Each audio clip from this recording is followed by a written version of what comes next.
ലോകത്തിലെ ഏറ്റവും സ്വാധീനമുള്ള രാഷ്ട്രീയ കുടുംബങ്ങളിലൊന്ന്. 78ാം വർഷത്തിലേക്ക് കടക്കുന്ന നമ്മുടെ സ്വാതന്ത്ര്യാനന്തര ഇന്ത്യയിൽ ഏറിയ കാലയളവിലും രാജ്യഭരണം നിയന്ത്രിച്ച കുടുംബം.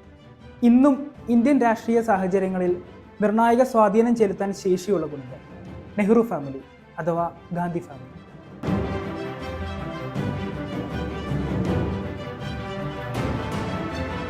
നെഹ്റു കുടുംബത്തിൻ്റെ കഥ തുടങ്ങുന്നത് അങ്ങ് കാശ്മീരിൽ നിന്നാണ്. കാശ്മീരിലെ അറിയപ്പെട്ടിരുന്ന ഒരു ബ്രാഹ്മണ പണ്ഡിതനായിരുന്നു രാജ് കൗൾ. കാശ്മീരിൽ നിന്നും ഡൽഹിയിലേക്ക് കുടിയേറിയ രാജ് കൗളിൻ്റെ സന്തതി പരമ്പരകളാണ് പിൽക്കാലത്ത് നെഹ്റു കുടുംബം ആയി മാറിയത്. ഇന്ത്യൻ രാഷ്ട്രീയത്തിൽ ഈ കുടുംബത്തിൻ്റെ സ്വാധീനം ആരംഭിക്കുന്നത് ജവഹർലാൽ നെഹ്റുവിൻ്റെ അച്ഛൻ മോട്ടിലാൽ നെഹ്റുവിൻ്റെ കാലത്താണ്. ഗംഗാധർ നെഹ്റുവിൻ്റെയും ഇന്ദിരാണിയുടെയും മകനായി 1861 മെയ് 6-നാണ് മോട്ടിലാൽ നെഹ്റു ജനിക്കുന്നത്. മോട്ടിലാലിൻ്റെ മൂത്ത ജ്യേഷ്ഠൻ നന്ദലാൽ നെഹ്റു ഗേത്രിയിലെ രാജ ഫത്തേഹ് സിംഗിൻ്റെ ദിവാനായിരുന്നു. 1883 നിയമപഠനം പൂർത്തിയാക്കുന്ന മോട്ടിലാൽ നെഹ്റു തുടർന്ന് കാൺപൂരിൽ വെച്ച് തൻ്റെ വക്കീൽ പ്രാക്ടീസ് ആരംഭിക്കുന്നുണ്ട്. ഇന്ത്യയിലെ ഏറ്റവും പേരെടുത്ത വക്കീലന്മാരിൽ ഒരാളായി മാറുന്ന മോട്ടിലാൽ നെഹ്റു ധാരാളം പണവും സമ്പാദിക്കുന്നുണ്ട്. ഇന്ത്യൻ രാഷ്ട്രീയത്തിലും ശക്തമായ സ്വാധീനം സൃഷ്ടിക്കുന്ന മോട്ടിലാൽ നെഹ്റു 1919-ലും 1928-ലും ഇന്ത്യൻ നാഷണൽ കോൺഗ്രസിൻ്റെ പ്രസിഡന്റായി തിരഞ്ഞെടുക്കപ്പെടുന്നുണ്ട്. എൻ്റെ രക്തം തിളയ്ക്കുന്നു എന്നാണ് 1919 നടന്ന ജാലിയൻ വാലാബാഗ് കൂട്ടക്കൊലയെപ്പറ്റി അദ്ദേഹം പ്രതികരിക്കുന്നത്. മോട്ടിലാൽ നെഹ്റുവിനും ഭാര്യ സ്വരൂപ് റാണി നെഹ്റുവിനും 1889 നവംബർ 14-നാണ് ജവഹർലാൽ നെഹ്റു ജനിക്കുന്നത്. അച്ഛൻ്റെ പാത പിന്തുടർന്ന് വക്കീൽ പരീക്ഷ പാസ്സാകുന്ന ജവഹർലാൽ നെഹ്റു തുടർന്ന് അലഹാബാദ് ഹൈക്കോർട്ടിൽ വക്കീലായി പ്രാക്ടീസ് ആരംഭിക്കുന്നുണ്ട്. ഏറെ വൈകാതെ രാഷ്ട്രീയത്തിലേക്കും പ്രവേശിക്കുന്ന നെഹ്റു 1920-കളിൽ തന്നെ ഇന്ത്യൻ നാഷണൽ കോൺഗ്രസിൻ്റെ മുൻനിര നേതാവായിട്ട് മാറുന്നുണ്ട്. ഗാന്ധിജി തൻ്റെ പിൻഗാമി എന്നാണ് ആ യുവാവിനെ പിന്നീട് വിശേഷിപ്പിക്കുന്നത്. 1921 ഡിസംബർ 6-നാണ് ജവഹർലാൽ നെഹ്റു ആദ്യമായി അറസ്റ്റിലാകുന്നതും തുടർന്ന് ജയിലിൽ അടയ്ക്കപ്പെടുന്നതും.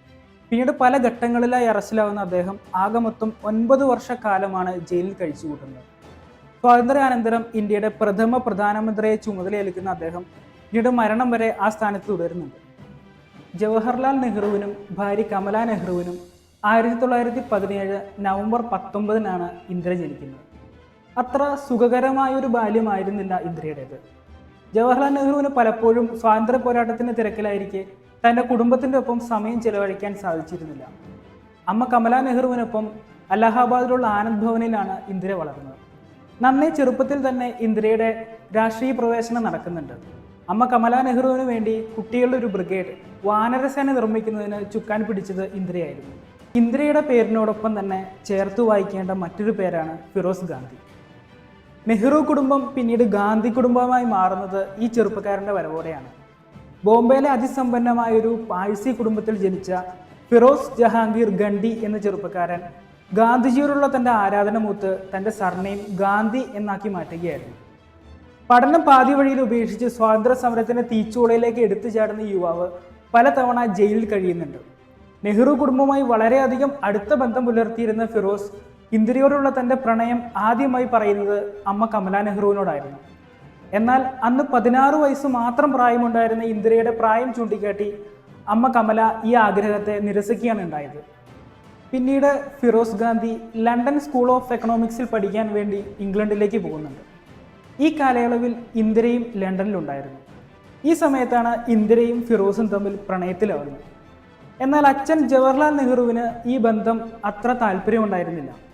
എന്നാൽ ജീവിതത്തിൽ ആരെങ്കിലും കല്യാണം കഴിക്കുന്നുണ്ടെങ്കിൽ അത് ഫിറോസിനെ തന്നെ ആകും എന്ന തീരുമാനത്തിൽ ഇന്ദിര ഉറച്ചു നിൽക്കുന്നു. സ്വന്തം മകളെ ജീവനേക്കാളേറെ സ്നേഹിച്ചിരുന്ന അച്ഛന് മകളുടെ വാശിക്ക് മുമ്പിൽ അധിക നാൾ പിടിച്ചു നിൽക്കാൻ സാധിക്കുന്നില്ല. അങ്ങനെ 1942 മാർച്ച് 26-ാം തീയതി അലഹാബാദിലുള്ള ആനന്ദ് ഭവനിൽ വെച്ച് ഇന്ദിരയും ഫിറോസും തമ്മിൽ വിവാഹിതരാകുന്നുണ്ട്. എന്നാൽ വിവാഹത്തിന് വെറും 6 മാസങ്ങൾക്ക് ശേഷം ക്വിറ്റ് ഇന്ത്യ സമരകാലത്ത് ഈ നവദമ്പതികൾ അറസ്റ്റിലാവുകയും തുടർന്ന് ജയിലിൽ അടയ്ക്കപ്പെടുകയും ചെയ്യുന്നുണ്ട്. മാസങ്ങളുടെ ജയിൽവാസത്തിന് ശേഷം മോചിതരാകുന്ന ഫിറോസും ഇന്ദിരയും പിന്നീട് കുറച്ചു കാലത്തേക്ക് സുഖകരമായ ഒരു ദാമ്പത്യം നയിക്കുന്നുണ്ട്. ഈ കാലയളവിലാണ് അവർക്ക് 2 ആൺമക്കൾ ജനിക്കുന്നത്, രാജീവ് ഗാന്ധിയും സഞ്ജയ് ഗാന്ധിയും.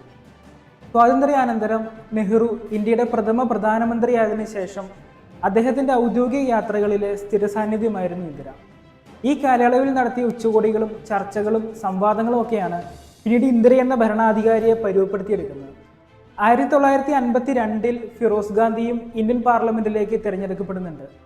പാർട്ടിക്കുള്ളിലെ പ്രതിപക്ഷ ശബ്ദമായിരുന്നു ഫിറോസ്. പലപ്പോഴും തന്റെ പ്രസംഗങ്ങളിലൂടെ നെഹ്റു ഗവൺമെന്റിനെ മുൾമുനയിൽ നിർത്താൻ ഫിറോസിന് സാധിക്കുന്നുണ്ട്. ഫിറോസും ഇന്ദിരയും തമ്മിൽ പല കാര്യങ്ങളിൽ വഴക്കടിക്കാറുണ്ടായിരുന്നെങ്കിലും അവർ തമ്മിലുള്ള ഏറ്റവും വലിയ വഴക്ക് നടക്കുന്നത് നമ്മുടെ കേരളത്തെ ചൊല്ലിയാണ്. 1959 ജൂലൈ 31 കേരളത്തിൽ രാഷ്ട്രപതി ഭരണം നിലവിൽ വരികയും ജനാധിപത്യത്തിലൂടെ തെരഞ്ഞെടുക്കപ്പെട്ട EMS സർക്കാരിനെ പുറത്താക്കുകയും ചെയ്തു. ഈ തീരുമാനം പുറത്തു വന്നതിന് ശേഷം ഇന്ദിരയെ നേരിട്ട് കാണുന്ന ഫിറോസ് ഇനി മേലാൽ പ്രധാനമന്ത്രിയുടെ വസതിയിൽ താൻ കാലുകുത്തില്ല എന്ന് പ്രഖ്യാപിച്ച് അവിടെ നിന്ന് പടിയിറങ്ങുന്നു. അതിനുശേഷം ഫിറോസ് ഗാന്ധി തീൻമൂർത്തി ഭവനിൽ പ്രവേശിക്കുന്നത് അദ്ദേഹത്തിന്റെ മരണശേഷം മൃതദേഹം പൊതുദർശനത്തിന് വെക്കാൻ കൊണ്ടുവരുമ്പോഴായിരുന്നു. 1964 മെയ്യിൽ നെഹ്റുവിന്റെ മരണശേഷം പ്രധാനമന്ത്രിയായി ലാൽ ബഹദൂർ ശാസ്ത്രി ചുമതലയേൽക്കുന്നു. ശാസ്ത്രി മന്ത്രിസഭയിൽ ഇൻഫർമേഷൻ ആൻഡ് ബ്രോഡ്കാസ്റ്റിംഗ് മന്ത്രിയായി ഇന്ദിരയും ചുമതലയേൽക്കുന്നുണ്ട്. എന്നാൽ പ്രധാനമന്ത്രിയായി 2 വർഷത്തിന് ശേഷം 1966 ശാസ്ത്രിയും ഈ ലോകത്തോട് വിട പറയുന്നു. ശാസ്ത്രിയുടെ പിൻഗാമിയായി കോൺഗ്രസ് കണ്ടെത്തിയത് ഇന്ദിരയായിരുന്നു. പാർലമെന്റിലെ നാണം കുടുങ്ങിയായിരുന്ന ഗൂംഗി ഗുഡിയയിൽ നിന്ന് ഇന്ത്യയുടെ ഉരുക്കു വനിതയിലേക്കുള്ള ഇന്ദിരയുടെ പരിണാമത്തിന് പിന്നീട് നമ്മുടെ രാഷ്ട്രം സാക്ഷ്യം വഹിക്കുന്നുണ്ട്. ഇന്ദിരയുടെ പിൻഗാമിയായി ലോകം കണ്ടിരുന്നത് രാജീവിനെ ആയിരുന്നില്ല, സഞ്ജയ് ഗാന്ധി ആയിരുന്നു. ഇന്ദിരയുടെ എല്ലാ തീരുമാനങ്ങളിലും നിർണായക സ്വാധീനം ചെലുത്തിയിരുന്ന സഞ്ജയ് പിന്നീട് ഇന്ദിരയ്ക്ക് ശേഷം ഏറ്റവും വലിയ നേതാവായി കോൺഗ്രസിൽ ഉയർന്നു വന്നു. 1974 സഞ്ജയ് ഗാന്ധി മനേകയെ തന്റെ വധുവായി സ്വീകരിക്കുന്നുണ്ട്.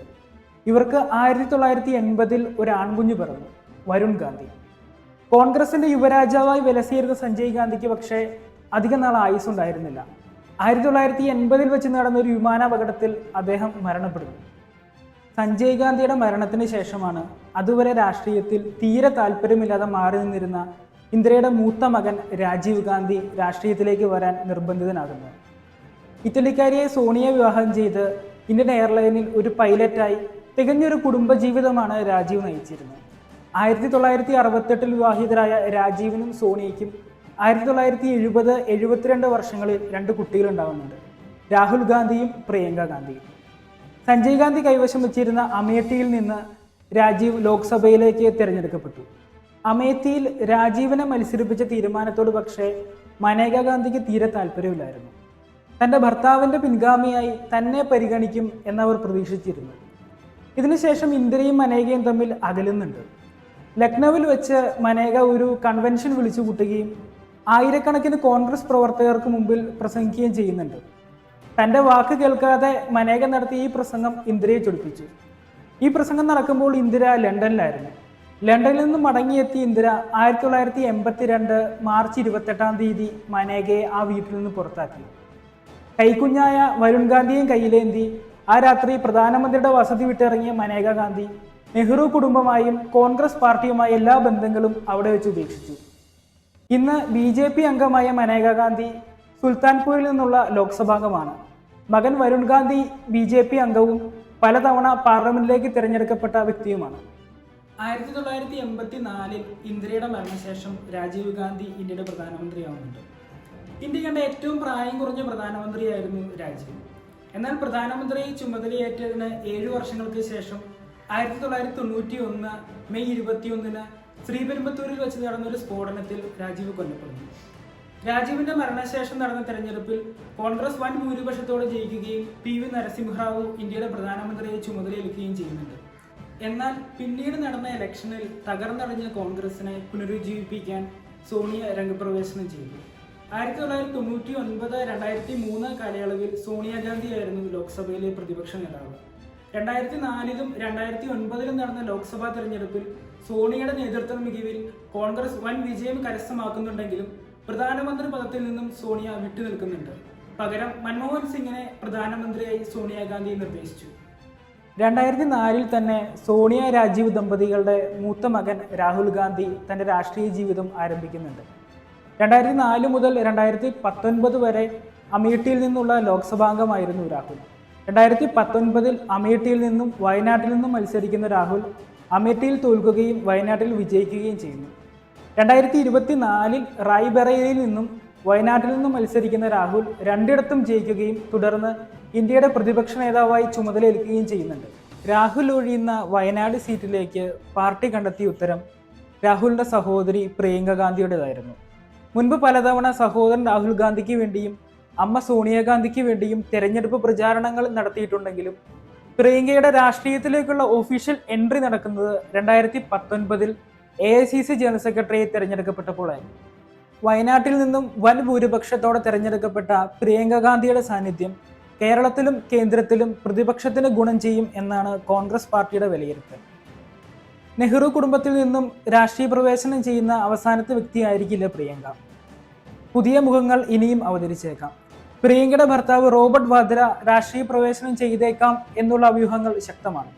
5 തലമുറകളിലേറെയായി 100 വർഷത്തോളം കാലം ഇന്ത്യൻ രാഷ്ട്രീയത്തിൽ സജീവ സാന്നിധ്യമായി നിലനിൽക്കുന്ന ഈ കുടുംബം ഇന്ത്യൻ രാഷ്ട്രീയ ചരിത്രത്തിലെ ഒഴിച്ചുകൂടാനാവാത്ത ഒരു അധ്യായമാണ്.